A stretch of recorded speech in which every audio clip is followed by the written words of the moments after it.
The Brahmin and the three thugs. Long ago, there lived a Brahmin in a small village. His name was Mitra Sharma. Once his father told him to sacrifice a goat according to some ancient Hindu rites. He asked him to visit the cattle fair in a nearby village and purchase a healthy goat for that purpose. The Brahmin visited the cattle fair and bought a healthy and fat goat. He slung the goat over his shoulder and headed back for his home. There were three thugs also roaming in the fair, with the sole intention of cheating the shopkeepers and other customers there.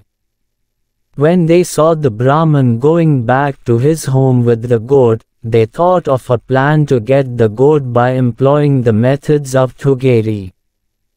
This goat will make a delicious meal for all of us. Let's somehow get it. The three thugs discussed the matter amongst themselves. Then they separated from one another and took hiding positions at three different places on the path of the Brahmin. As soon as the Brahmin reached a lonely spot, one of the thugs came out of his hiding place and said to the Brahmin in a surprised tone, "Sir, what's this? I don't understand why a pious man like you should carry a dog on his shoulders." The Brahmin was shocked to hear these words.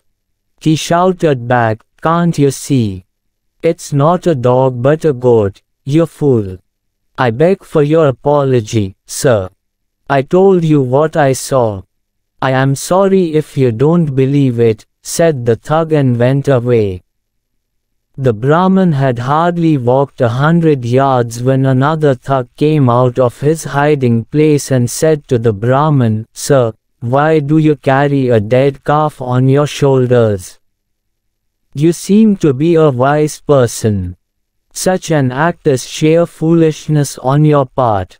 "What?" the Brahmin shouted. "How do you mistake a living goat for a dead calf?" "Sir," the second thug replied, "you seem to be highly mistaken in this respect yourself. Either you come from such a country where goats are not found, or you do it knowingly. I just told you what I saw. Thank you." The second thug went away laughing. The Brahmin walked further, but again, he had hardly covered a little distance when the third thug confronted him laughing. "Sir, why do you carry a donkey on your shoulders? It makes you a laughing stock," said the thug and began to laugh again. The Brahmin, hearing the words of the third thug, became highly worried. "Is it really not a goat?" he began to think. "Is it some kind of a ghost?" The Brahmin got frightened. He thought to himself that the animal he was carrying on his shoulders might certainly be some sort of a ghost, because it transformed itself from goat into a dog, from dog into a dead calf, and from dead calf into a donkey. The Brahmin was then terrified to such an extent that he flung the goat onto the roadside and fled. The thugs caught the goat and feasted on it happily.